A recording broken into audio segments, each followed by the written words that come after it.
म्हाळस पिंपळगाव तालुका नेवासा येथील आदिवासी भिल्ल समाज तरुण शिवाजी भाऊसाहेब गायकवाड आणि पत्नी रेखा शिवाजी गायकवाड यांना खंडू अंबादास काळा पहाड, संकेत सुदाम शिंदे आणि किरण वसंत उकेर्डे यांनी जातीवाचक शिव्यागाळ आणि भिलट्यानो फार माजलेत का असं जातीवाचक बोलून आणि लाथाबुक्क्यांनी मारहाण करून हातातील कड्यानं डोक्यात जबर दुखापत केली। तरी त्यांच्यावर तात्काळ गुन्हा दाखल करून अटक करावी आणि दारूचे अवैध धंदे लवकरात लवकर बंद करण्यात याव्या या मागणीकरता दिनांक 31 जुलैला पोलीस अधीक्षक कार्यालय अहमदनगर येथे आमरण उपोषण करण्यात आलंय। काय झालं असं त्यांचं काय शिवण पण ते पोराने आहे ना यांच्या पाठीमागं येऊन त्याला असं नड्याला धरून दाबलं आणि मागं पाडन। मग आता ह्यो आला दुसरा ना, त्यांना काय झालं नेमकं सांग बाबा मला, त्याला हाणतो तू सकाळी हाणलं आता हाण राहिला, नेमकं सांग मला कारण काय। त्यांनी याला हाणायचं चालू केलं आणि पोरं दारू पाजून यांना हाणायला आणलं 2-3 पोरं। मग ते चौघांनी हाणलं, यांना हाणलं, हे पोलीस स्टेशनला गेले आणि यांच्या अगोदर ते जाऊन त्यांनी तक्रार केली का काय केलं कोणाला माहिती। गाडी आली आणि यांनाच न्यायला आली गाडी, ज्यांनी हाणलं तिथं बाजूलाच राहिले। यांना गाडी आली पण हे गाडीत नाही गेले, यांच्या मोटरसायकलीवर गेले पोलीस स्टेशनला शिंगणापूरला।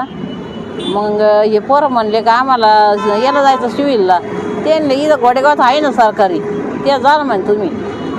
ते जण दवाखाना केला, त्यांनी काय बुधवारी केस घेतली नाही, मग गुरुवारी केस लिहून घेतली पण त्यांनी मग त्या पोरांना बोलाना करायचं ना, त्यांना बोललं का नाही बोललं ते नाही माहिती। ते पोरं गेले आणि परत मागं आले आणि संध्याकाळी येऊन निम्याराची परत शिव्या केले यांना, या बा तुम्ही पुढं या आम्ही पाहू काय करते। मग हे पोरं निम्याराची पोरं जागेच नाही ना। तुमची मागणी काय आहे? मागणी आमची असंच आहे का ते पोरं दमदाटी करते, यांना गायब करू म्हणते, तुम्हाला आणखीन हाणू म्हणते, दारू धंदा आहे त्या पोराकडं, पोराला दारू पाजून आणतो पोराला हाणायला येतो। हे पोराचं पाठिंबा नाही यांना कोणी दोघांची ते असं म्हणणं आहे का त्या पोरांनी आम्हाला लिहून द्यावं का आम्ही इथून पुढे यांना काही म्हणणार नाही, दारू धंदा त्याचा बंद झाले पाहिजे। जातीवादी ह्या पोरी धरायला गेले नाही, पोरींना छेडछाड केली पोरींची सुद्धा, त्यांच्या बायका जाणारच त्यांना नवऱ्याला हाणायला लागले, त्यांचे पदर धरून वाईट ते कॅमेरा आहे तर तुम्ही कॅमेरा चेक करा म्हणा। हा शिंगणापूरला केली होती पण त्यांनी काही दखल घेतली नाही। पिंपळगाव राहणार, माझा भाऊ हप्ता भरायला गेला बचत गटाचा, तर त्याची मंडळी त्याला म्हणली की हप्ता भरायचे नाही म्हणून, तर तिच्या नवऱ्याने पैसे मागितले हप्त्याचे। माझा भाऊ म्हणला पैसे नाही, तर त्याच्या कानफडीत ठेवून दिली नेबार आणि तिच्या मंडळीनं पण त्याला मारहाण केली। मग नंतरून परत गावात संध्याकाळीच्या 7:30च्या सुमारास त्याचे सासू सासरे आले ते घरी विचारपूस करायसाठी काय मुळं भांडणं झाले, तर त्यांनी परत माझ्या भावाला आहे ना चौकात येऊन परत वाजीला 2-3 पोरं आणून दारू पाजून त्यांना शिवाय गाळे दिल्या, जातीवादीवर डोकं फोडलं। कोणत्या गावात घडली? म्हाळस पिंपळगावमध्ये। आता तुझी मागणी काय? मागणी त्यांना अटक करावं, त्यांच्यावर चांगली कडक कारवाई व्हावा, आम्हाला दमदाटी देते तुम्हाला गायब करून टाकू म्हणून। 24 तारखेला म्हाळस पिंपळगाव येथे घटना घडली आदिवासी समाजाची, आणि ते थोडक्या किरकोळ कारणावरून म्हणजे फार जीवे मारण्याचा प्रयत्न केला।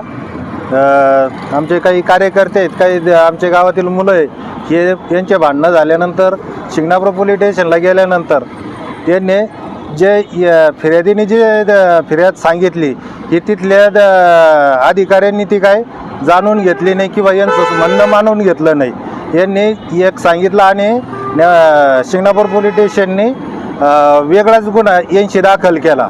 त्याच्यामुळं ह्या मुलांना आज रोजी यांच्या जीवितास कधीही धोका आहे, कारण की ते भांडणं झाल्यानंतर पण ते यांच्या घरी जाऊन 6:30-7च्या दरम्यान पुन्हा त्या महिलांना छेडछाड करून आणि जातीवाचक शिवीगाळ करून पुन्हा मारहाण केली।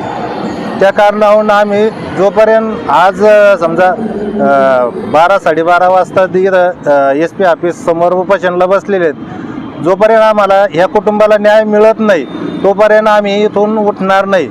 जोपर्यंत तो आरोपी काय 2-3 आरोपी आहेत आणि त्यांचे अवैध धंदे त्या गावामध्ये रासरोस चालू आहे. त्याला हे प्रशासन पाठीशी घालत आहे.